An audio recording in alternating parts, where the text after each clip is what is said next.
Alhamdulillah. Alhamdulillahilladzi arsala rasulahu bil huda wa dinil haq liyudhhirahu 'alad dini kullihi walau karihal musyrikun. Asyhadu an la ilaha illallah wahdahu la syarikalah wa asyhadu anna Muhammadan abduhu wa rasuluhu alladzi la nabiyya wa la rasula ba'dah. Allahumma bika asbahna wa bika amsayna wa bika nahya wa bika namut wa ilaihin nusyur. Allahumma inni as'aluka ilman nafi'a wa rizqan thayyiba wa amalan mutaqabbala. Amin. Hadirin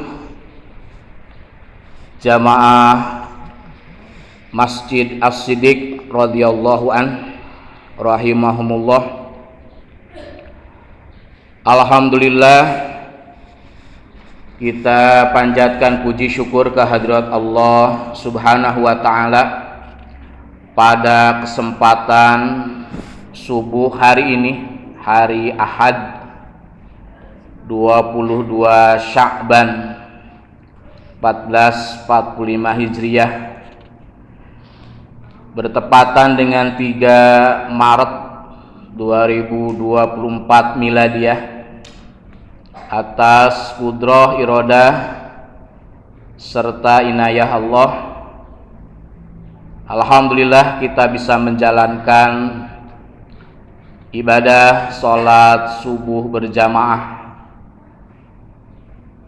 dan dilanjutkan dengan kajian ba'da subuh yang insya Allah pada subuh kali ini kita akan sama-sama mentadaburi salah satu firman Allah Subhanahu wa taala yang terdapat pada surat Al-Maidah ayat yang kedua.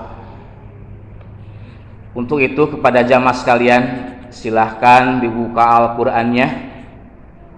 Kita baca terlebih dahulu ayat yang kedua surat Al-Maidah.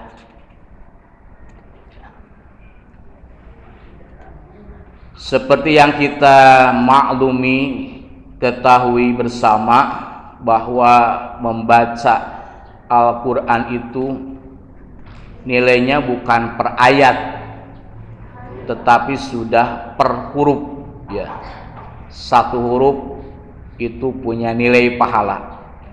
Rangkaian huruf menjadi kalimat dapat pahala. Rangkaian kalimat-kalimat menjadi kalam atau jumlah itu juga menjadi pahala. Itu yang disebutkan oleh Rasulullah Shallallahu Alaihi Wasallam. Baik, sudah ada surat Al-Maidah ayat yang kedua. A'udzu billahi minasy syaithanir rajim. Silakan.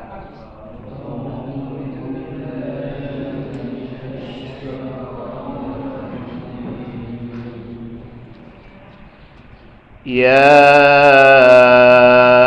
ayyuhalladzina amanu la tuhillu sya'airallah.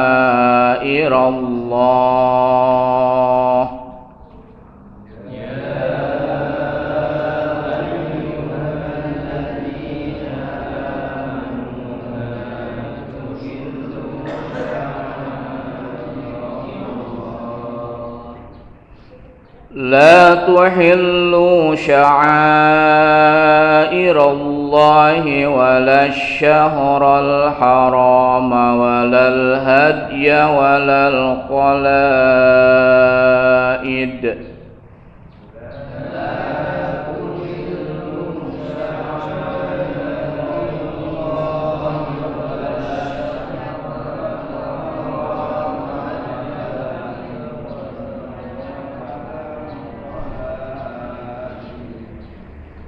ولا الهدي ولا القلائد ولا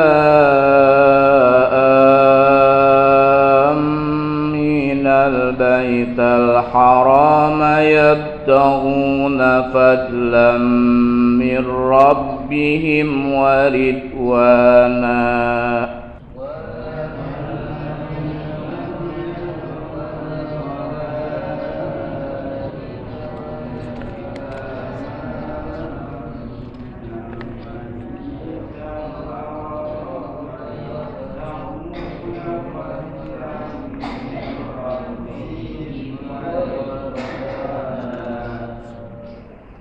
وإذا حللتم فاصطادوا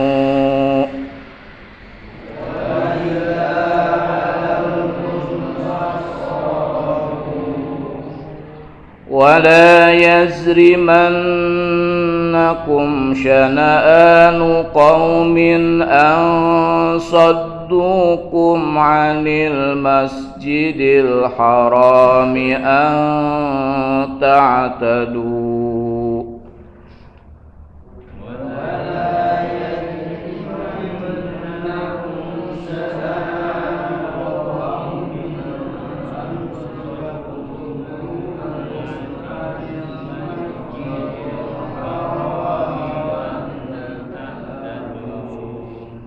وتعاونوا على البر والتقوى ولا تعاونوا على الإثم والعدوان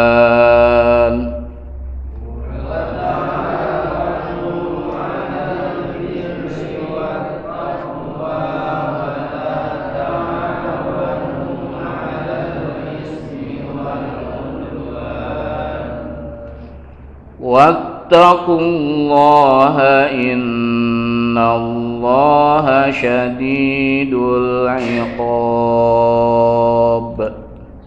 واتقوا الله إن الله شديد العقاب سمعنا وأطعنا غفرانك ربنا وإليك المصير Ya ayyuhalladzina amanu, wahai orang-orang yang beriman, la tuhillu sya'airallah, janganlah kamu melanggar syiar-syiar Allah, wala syahrul harama, dan jangan pula melanggar kehormatan bulan-bulan haram, walal hadya, dan jangan pula mengganggu binatang-binatang hadya, walal qalaid, dan jangan pula mengganggu binatang-binatang qalaid, wala aminal baital haram, dan jangan pula mengganggu orang-orang yang mengunjungi Baitullah, yabtaghuna fadlan mir rabbihim waridwana, sedang mereka mencari kurnia dan keridhaan dari Tuhannya.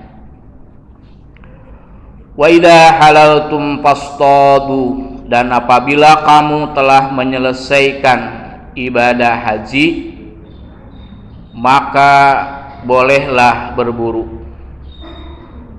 Wala yajrimannakum syana'anu qaumin an saddukum 'anil masjidil haram, dan janganlah kalian sekali-kali kebenciannya kepada suatu kaum karena mereka menghalang-halangi kamu dari Masjidil Haram, ang ta'tadu, kalian berbuat aniaya kepada mereka. Wa ta'awanu 'alal birri wat taqwa, dan tolong menolonglah kamu dalam mengerjakan kebajikan dan ketakwaan. wala ta'awanu 'alal ismi wal udwan, dan janganlah kamu tolong menolong dalam berbuat dosa dan pelanggaran. Wattaqullah, hendaklah kalian bertakwa kepada Allah. Innallaha syadidul iqab, sesungguhnya Allah amat berat siksanya. Hadirin yang dimuliakan Allah Subhanahu wa taala, ayat kedua dalam surat Al-Maidah ini dibahas menjadi dua bagian. Di bagian yang pertama berkaitan dengan larangan saat beribadah haji. Bagian yang kedua berkaitan dengan aturan tolong menolong. Jadi pada kesempatan yang berbahagia ini kita akan mentadaburi bagian yang pertama, yaitu berkaitan dengan larangan saat beribadah haji. Namun sebelum ke sana, sebagaimana biasa, bahwa dalam kajian tadabur surat Al-Maidah ini kita akan disajikan berkaitan dengan beberapa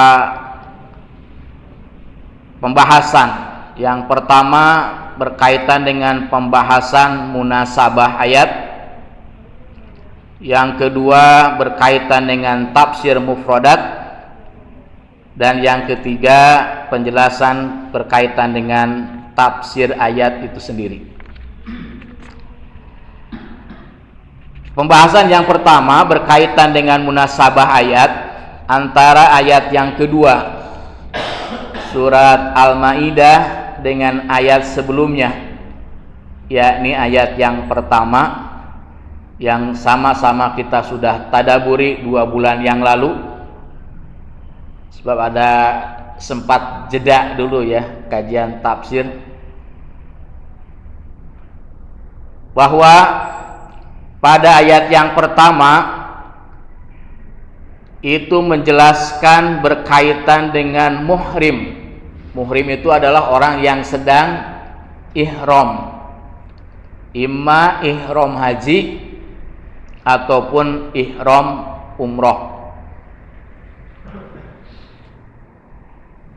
Itu salah satu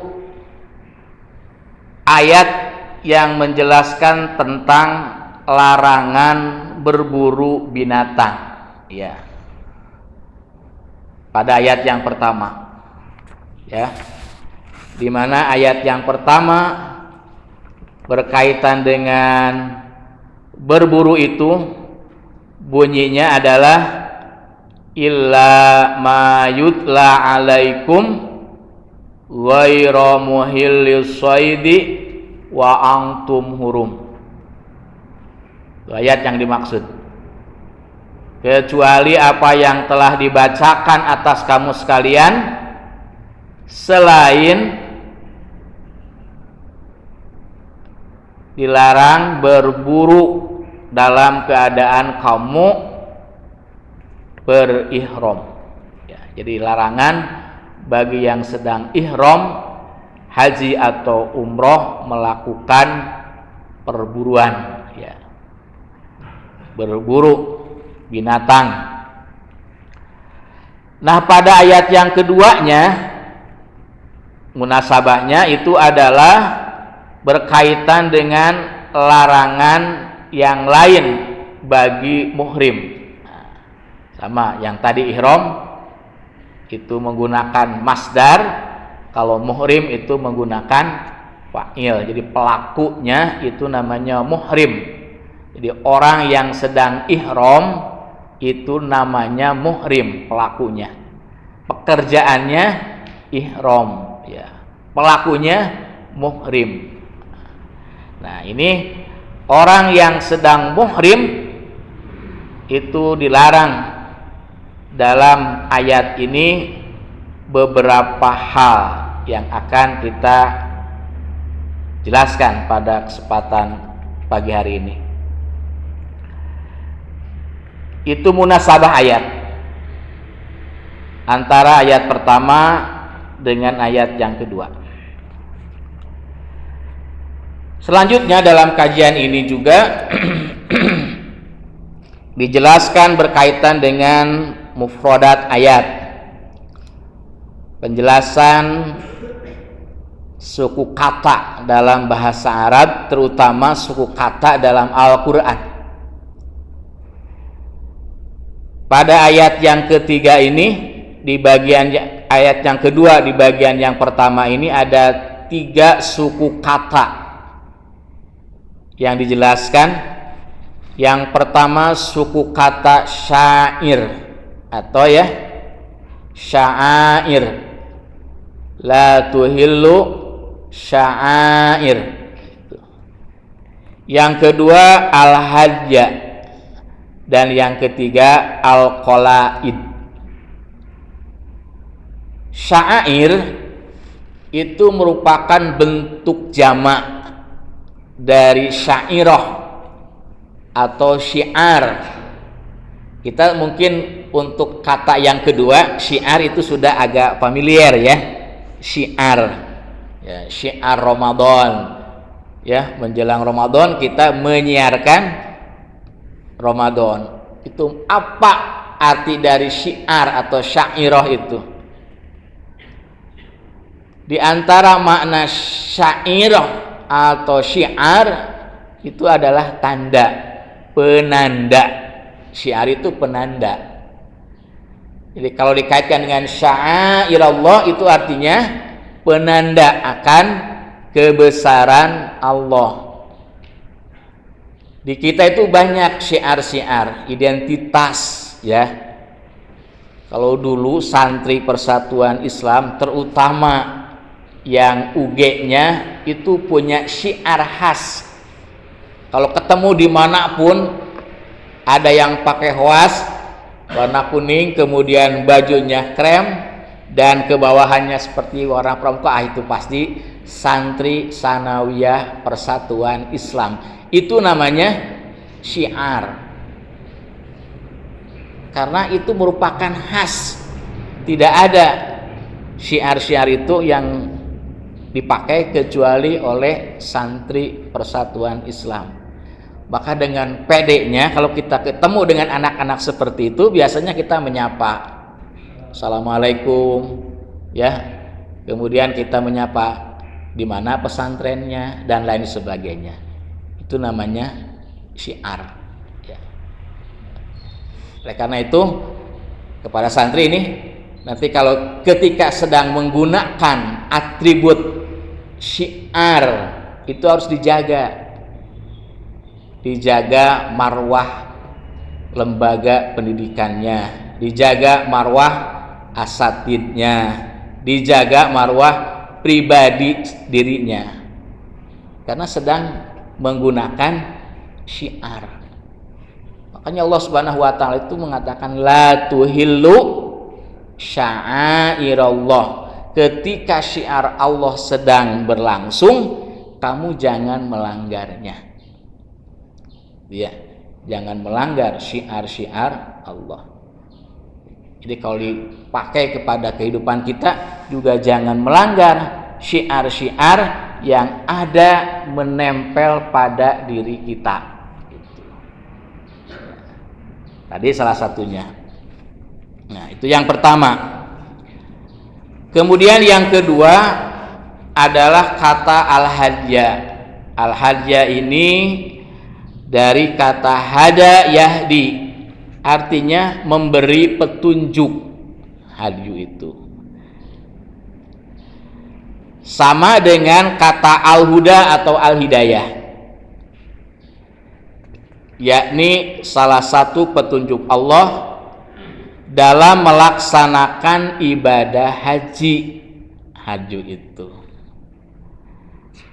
artinya, hadyu itu adalah binatang ternak, baik itu unta, lembu, kambing, biri-biri, yang dibawa waktu ibadah haji untuk disembelih di tanah haram, dan dagingnya dihadiahkan kepada yang membutuhkan, baik meminta ataupun tidak meminta. Nah, itu al-hadya namanya.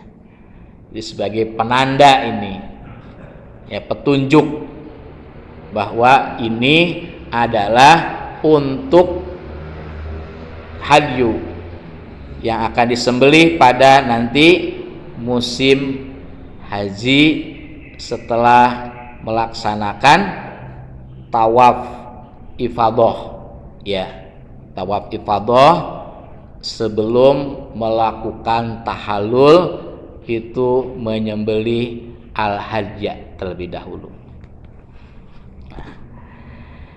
Di dalam surat Al-Baqarah 196 itu kata-kata al-hadya itu disebutkan secara jelas, wa atimul hajja wal umrata lillah fa in uhsirtum pamastaisara minal haji wala tuhliku ru'usakum hatta yablughal hadyu mahillah. Sempurnakanlah ibadah haji dan umroh karena Allah. Jika kamu terkepung, terhalang oleh musuh, atau karena sakit, maka sembelihlah hadyu atau kurban yang mudah didapat, dan janganlah kamu mencukur kepalamu sebelum hadyu atau kurban sampai di tempat penyembelihannya.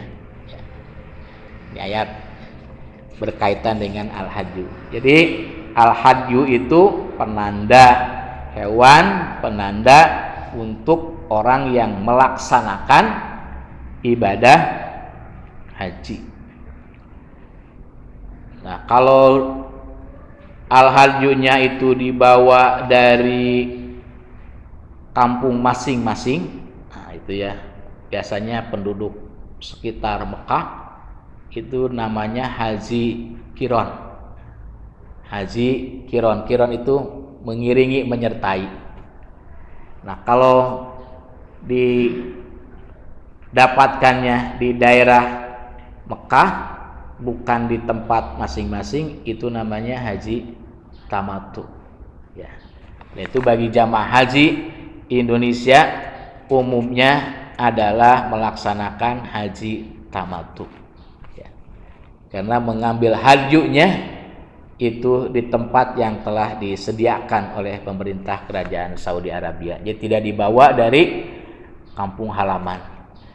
Tak kebayang tuh kalau bawa hadyu itu dari kampung halaman, ya.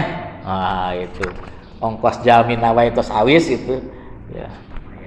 Makanya itu ada beberapa jenis tata cara pelaksanaan ibadah haji. Lapad yang ketiga adalah qolaid. Nah, ini qolaid itu dari kiladah. Kiladah itu artinya kalung, ya. Kalung yang biasa dikalungkan di leher hewan yang akan dikurbankan. Di urang gesok aya gininya, lamun mau kurban itu suka dikasih kalung, tapi biasanya kalung itu identitas nama pekurban biasanya, atau nomor identitas binatang kurban, bahwa ini adalah binatang untuk dikurbankan. Itu qolaid itu, ya, sebagai ciri.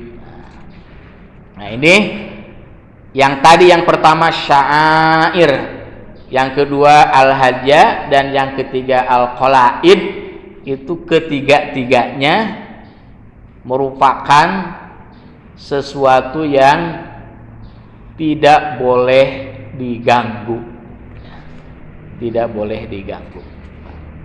Hadirin ihwatu iman yang dimuliakan Allah Subhanahu wa taala, itulah tiga lafaz, tiga kata dalam suku kata di surat Al-Maidah ayat kedua bagian 1 yang dijelaskan pada kesempatan pagi hari ini. Mudah-mudahan ini menjadi salah satu pengetahuan kita berkaitan dengan mufradat, ya, kosakata dalam bahasa Arab. Nah, berikutnya masuk kepada penjelasan atau tafsir ayat. Insyaallah tafsir ayatnya itu sampai kalimat atau firman Allah Subhanahu wa taala yang berbunyi wala aminal baital harama yabtaguna fadlam mir rabbihim waridwana, sampai kalimat waridwana, ya, penjelasannya. Jadi pertama adalah ya ayyuhalladzina amanu la tuhillu sya'airallah. Ya ayyuhalladzina amanu, seperti yang sudah kita ketahui bahwa alladzina amanu itu adalah umat Nabi Muhammad sallallahu alaihi wasallam, ya. Karena salah satu definisi orang-orang yang beriman itu adalah orang yang membenarkan apa yang dibawa oleh Nabi Muhammad. Jadi kalau orang yang sudah membenarkan apa yang dibawa oleh Nabi Muhammad, itu disebut dengan umat Nabi Muhammad, ya. Sekalipun hidupnya jauh sesudah masa Nabi Muhammad Sallallahu Alaihi Wasallam. Ya, seperti kita hari ini kan dengan masa Nabi itu berselang ribuan atau 1000 lebih, ya, atau ada yang kurang mungkin, ya, 1000 lebih,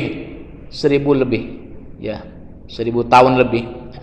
Tapi kita membenarkan apa yang dibawa oleh Nabi Muhammad SAW, maka kita disebut sebagai umat Nabi Muhammad. Nah, orang yang hidupnya bareng dengan Nabi Muhammad, berjumpa dengan Nabi Muhammad, bahkan berkomunikasi dengan Nabi Muhammad, tapi tidak membenarkan apa yang dibawa oleh Nabi Muhammad, dia bukan umat Nabi Muhammad. Dan banyak itu, termasuk juga keluarga besarnya, ya, keluarga besarnya Abu Jahal, ya, Abu Lahab dan lain sebagainya. Itu adalah mereka yang tidak membenarkan apa yang dibawa oleh Nabi Muhammad, alias mengingkari, sehingga mereka disebutnya adalah orang-orang kafir, gitu, ya, orang-orang kafir. Maksimalnya ada juga di kalangan sekitar Nabi Muhammad itu adalah menjadi orang-orang munafik. Nah, ini, ya, orang munafik, karena secara terang-terangan menolak tidak berani, gitu, ya. Kemudian mengikuti juga belum punya keyakinan, maka yang bisa dilakukan adalah berpura-pura beriman di hadapan tetapi dalam hatinya menolak. Itulah adalah orang munafik. Nah, ya ayyuhalladzina amanu ini adalah umat Nabi Muhammad sallallahu alaihi wasallam, ya. La tuhillu sya'airallah, janganlah kamu melanggar ketentuan atau syiar-syiar Allah dalam ibadah haji yang menjadi tanda keagungan Allah, ya. Di antara yang tidak boleh dilanggar yang merupakan syiar-syiar Allah dalam pelaksanaan ibadah haji itu seperti yang dijelaskan oleh Allah pada surat Al-Baqarah ayat 197. Surat Al-Baqarah ayat 197, Allah berfirman, Al-Hajju Ashhurum Ma'lumat.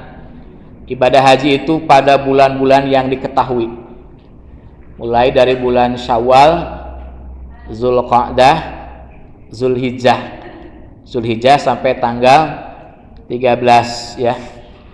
Apabila mengambil nafar sani.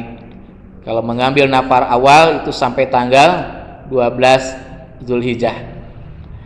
Faman faradha fihinnal hajja, maka siapa yang ditetapkan bisa melakukan ibadah haji pada bulan-bulan itu, fala rafasa, maka dia tidak boleh berlaku rofas.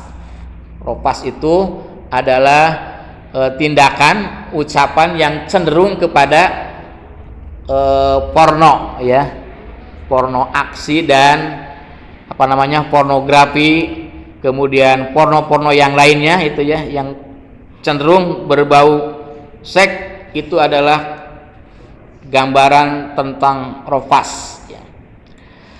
Wala fusuko, yang kedua tidak boleh juga berlaku fasik. Ya, fasik itu melanggar ketentuan-ketentuan dalam beribadah haji atau berkaitan dengan perbuatan-perbuatan lainnya. Fasik itu.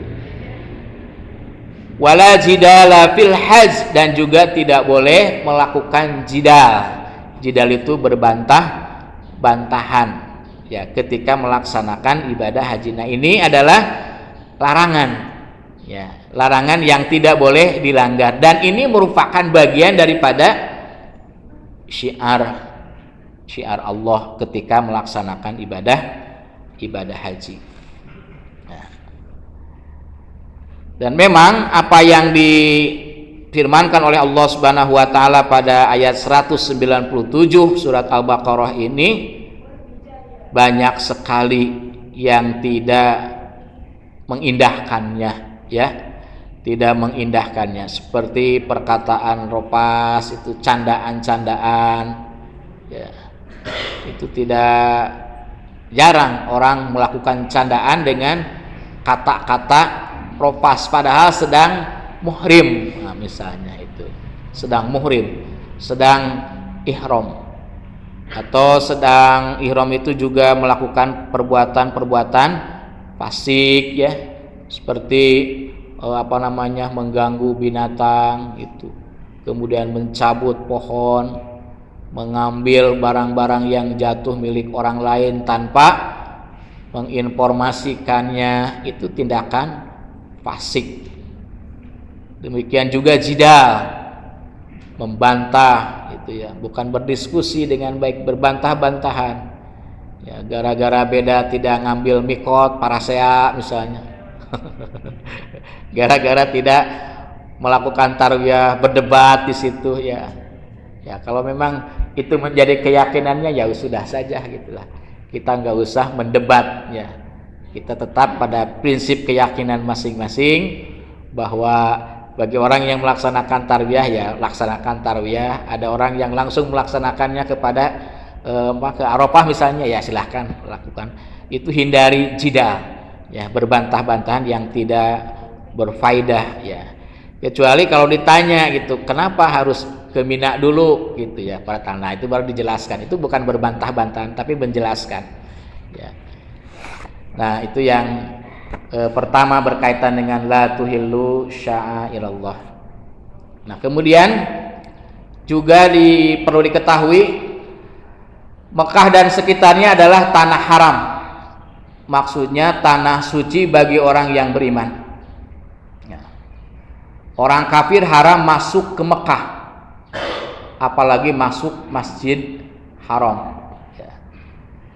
Ini berdasarkan kepada sabda Nabi Shallallahu Alaihi Wasallam yang diriwayatkan dalam kitab Sahih Bukhari dari sahabat Ibnu Abbas radhiyallahu an, bahwa Rasulullah Shallallahu Alaihi Wasallam bersabda, sesungguhnya Allah telah mengharamkan Makkah, maka tidak dihalalkan bagi seorang pun sebelumku, juga tidak dihalalkan bagi seorang pula setelahku, hanya saja dihalalkan bagiku sesaat dari siang hari.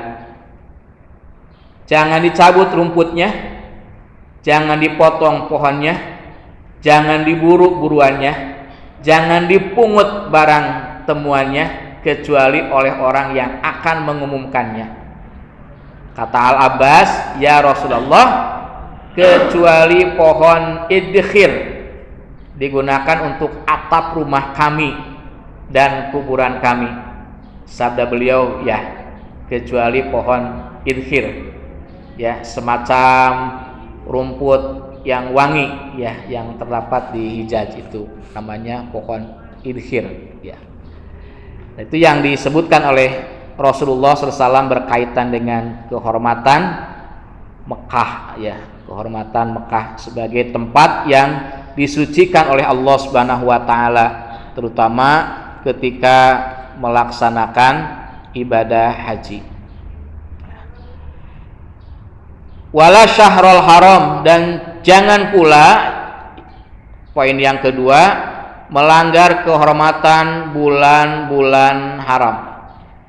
Di dalam penanggalan Islam Hijriyah atau Qamariyah itu ada 4 bulan yang disebut dengan bulan yang diharamkan, bulan yang dimuliakan, yaitu bulan Zulqa'dah, Zulhijjah, Muharram. Kemudian satu lagi adalah bulan Rajab yang kelewat, ya, beberapa waktu yang lalu, itu bulan Rajab. Itu adalah 4 bulan yang dimuliakan oleh Allah Subhanahu wa taala. Maka dilarang di situ melakukan pelanggaran. Apa pelanggarannya? Fala tadlimu fihinna anfusakum. Janganlah kamu sekalian melakukan tindakan menganiaya diri kamu sekalian pada bulan-bulan itu. Yang dimaksud dengan menganiaya diri kamu sekalian pada bulan-bulan itu adalah melakukan peperangan. Jadi pada bulan-bulan itu Allah Subhanahu wa taala melarang kaum muslimin untuk melakukan peperangan. Ya, kecuali apabila diserang lebih dahulu. Ya, itu dalam rangka mempertahankan diri, maka boleh melawan, sekalipun itu ada pada bulan-bulan yang dimuliakan. Nah, kalau bulan Ramadan mah tidak ada larangan berperang. Bahkan justru terjadi pernah perang Badar itu terjadi pada bulan Ramadan. Sehingga ini menjadi inspirasi bagi umat sesudahnya bahwa pada bulan Ramadan itu bukan bulan untuk melemahkan semangat, tapi justru Ramadan itu adalah bulan untuk mengoptimalkan semangat yang ada. Bila harus terjadi pertempuran, ternyata tidak menjadi penghalang ketika kita sedang melaksanakan ibadah saum Ramadan. Ya. Jangan sampai bulan Ramadan itu malah justru dipakai untuk hal-hal yang tidak produktif. Ya, salah satu hal yang tidak produktif itu banyak kaum apa Pak Haji itu? Kaum ngagoler teh namanya. ya itu ya. Jangan banyak melakukan perbuatan-perbuatan yang tidak produktif, ya. Seperti memperbanyak tidur itu tidak produktif. Ya, kalau tidur untuk menghilangkan lelah, ya, mengalihkan rasa lelah, itu boleh-boleh saja, ya. Nah, yang berikutnya itu adalah walal hajja walal qalaid. Ya, jangan mengganggu binatang-binatang hajja dan juga binatang-binatang qalaid. Ya. Pada zaman dulu orang-orang yang akan melaksanakan ibadah haji ada yang membawa ternak miliknya dari kampung halaman, seperti halnya Rasulullah. Beliau menggiring hadyu dari Madinah, kemudian memberi tanda di lehernya, qalaid. Dari Madinah, dah dulu mah tuh jalan kaki atau paling tidak menggunakan kendaraannya hewan, entah itu unta, bigol, ya, atau kalbe gitu ya. Tidak seperti sekarang di Madinah juga, ya, kayaknya tidak ada, ya. Sekarang itu yang melaksanakan ibadah haji dengan membawa hadyu dari Madinah. Rata-rata sekarang pakai kendaraan, atau paling tidak juga bisa pakai truk, menitrekannya kendaraan untuk manusianya, kendaraan untuk binatangnya, masih memungkinkan. Ya, itu dilakukan oleh Rasulullah SAW. Nah, diberi tanda hadyu itu. Maka hadyu dan qalaid itu haram untuk diusik, disakiti, diganggu, apalagi disembelih, walaupun hewan itu milik sendiri. Kenapa? Karena hewan itu sudah diniatkan akan dijadikan hadyu. Ayat ini juga menganjurkan agar kita menjaga hadyu dan qalaid jangan sampai hilang atau paling tidak lepas cirinya. Orang yang menemukan hadyu atau qalaid dan menggiringnya sampai tempat penyembelihan atau dipertemukan dengan pemiliknya akan mendapat pahala. Jadi kalau binatang al-hadyu yang sudah ada qalaid itu tercecer, ditemukan oleh orang lain, diantarkan ke tempat penyembelihan, namanya manhar, ya, adanya di Mina itu, di manhar, dikirim ke sana, itu. Maka orang yang mengirimkannya itu dapat pahala. Nah, barangkali pada masa sekarang kita jarang temukan orang membawa hadyu dari kampung halamannya, termasuk tadi dari Madinah, ya, dari Madinah juga sepertinya jarang kita melihat orang membawa binatang hadyu. Sekarang lebih banyak mereka membeli di tempat yang telah disediakan. Nah, bagi mereka yang melaksanakan haji tamattu, lantas mereka tidak kebagian binatang hadyunya atau tidak ada uang untuk membelinya, maka bagi mereka membayar